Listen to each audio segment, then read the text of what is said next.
Olá pessoal, hoje vamos falar sobre um dos personagens favoritos da minha filha Alice, Harry Potter. Sejam muito bem-vindos a mais uma análise. Hoje a gente vai traçar a jornada fenomenal de uma ideia muito, mas muito simples, que conseguiu quebrar a barreira das páginas dos livros para se transformar numa realidade física colossal, complexa e totalmente imersiva.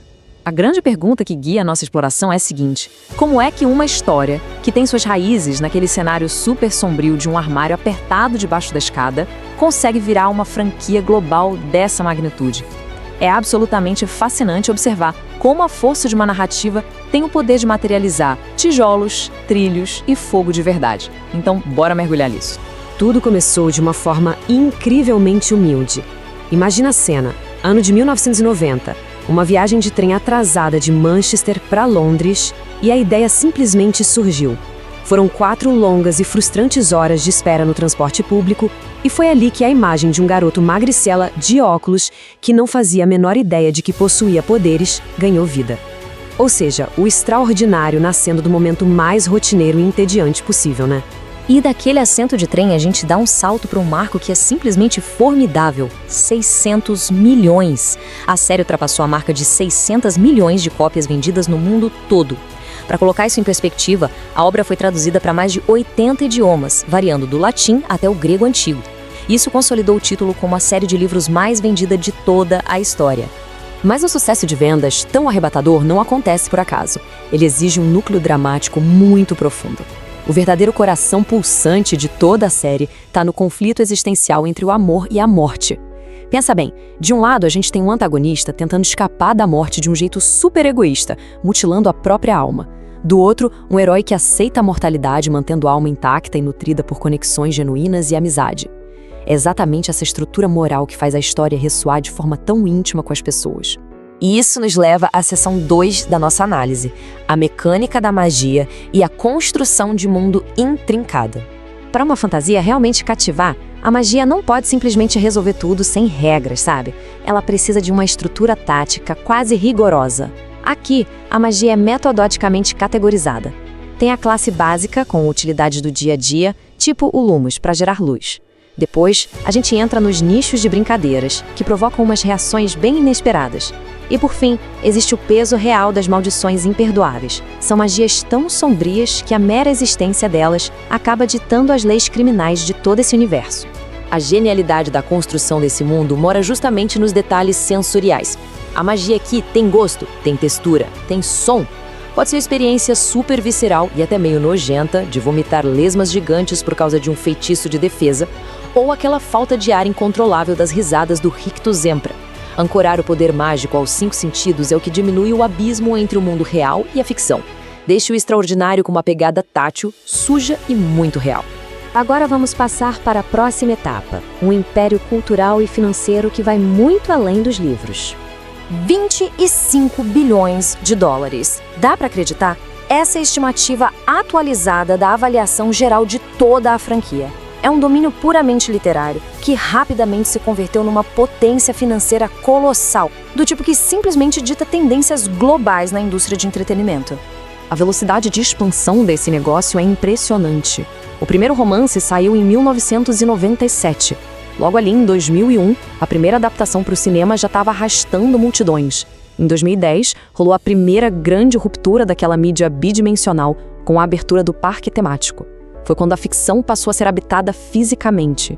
E o horizonte avança forte agora para 2026 com o ambicioso Epic Universe, provando que a franquia continua pavimentando o futuro quando o assunto é inovação imersiva. O que nos traz ao clímax da nossa explicação de hoje, forjando o mundo físico, a Odisseia de Orlando em 2026. O planejamento geográfico dessa experiência física é uma sacada genial. Em vez de socar todo o universo fantástico num único pavilhão e apertar tudo, os desenvolvedores diluíram a história fisicamente através de Orlando. O Beco Diagonal fica de um lado, a Vila Escocesa de Hogsmeade do outro, e o Ministério da Magia inaugura um terceiro terreno inteiro lá no Epic Universe. Ou seja, para viver a saga completa, é literalmente necessário peregrinar pelo mapa da Flórida. E a imersão, ela tem início muito antes de qualquer montanha-russa. Chegando lá, não tem aquelas placas coloridas gigantes de parque de diversões. É só uma rua que simula Londres de um jeito super realista. A mágica da transição exige ação da nossa parte. Discara a palavra Magic, usando os números na cabine telefônica vermelha, desencadeia mensagens de áudio. E na hora de cruzar a entrada secreta pela parede de tijolos, o estrondo do parque no mundo exterior simplesmente desaparece, engolido por uma trilha sonora orquestral grandiosa. É de arrepiar. Uma vez lá dentro, a contação de histórias passa a depender de ataques diretos aos nossos sentidos físicos. O dragão barriga de ferro ucraniano, que é o guardião do Banco de Gromwoods, é um estudo de caso fenomenal disso. Ele não é só uma peça estática decorativa. O bicho emite um rugido de baixa frequência que faz o concreto tremer debaixo dos pés. Segundos depois, uma imensa bola de fogo literal é expelida, irradiando uma onda de calor que eleva a temperatura de toda a rua.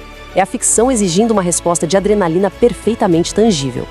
A mesma atenção obsessiva é devotada a detalhes muito sutis, o que acaba transformando um simples passeio numa espécie de caça ao tesouro interpretativa. Dá para interagir de forma totalmente espontânea com a cabeça encolhida lá no ônibus. Os banheiros ecoam os prantos fantasmagóricos da murta que geme através do encanamento real do prédio, sem falar nas varinhas com sensores infravermelhos que permitem que a gente faça movimentos precisos com os braços para acionar mecanismos e levitar objetos reais nas vitrines. É o sonho de qualquer fã, né? Olha só, até a culinária expande a mitologia do lugar. Os menus foram planejados com uma precisão cirúrgica para bater com o contexto da arquitetura. O Caldeirão Furado, por exemplo, remete a uma estalagem metropolitana londrina, então eles oferecem pratos clássicos e pesados como o famoso fish and chips. Já o Três Vassouras transborda aquela estética da Escócia rural com grandes festins compartilhados, assados e vigas de madeira bruta. Comer lá não é só forrar o estômago, é literalmente devorar os elementos da ambientação dos livros. Mas, se a gente for falar de um verdadeiro golpe de mestre do design logístico, temos que falar do Expresso de Hogwarts. Ele não é só um trenzinho, atua como uma ponte narrativa literal entre os dois parques. Dentro dos vagões, painéis de alta resolução substituem as janelas reais e as portas foscas exibem silhuetas de personagens caminhando pelos corredores.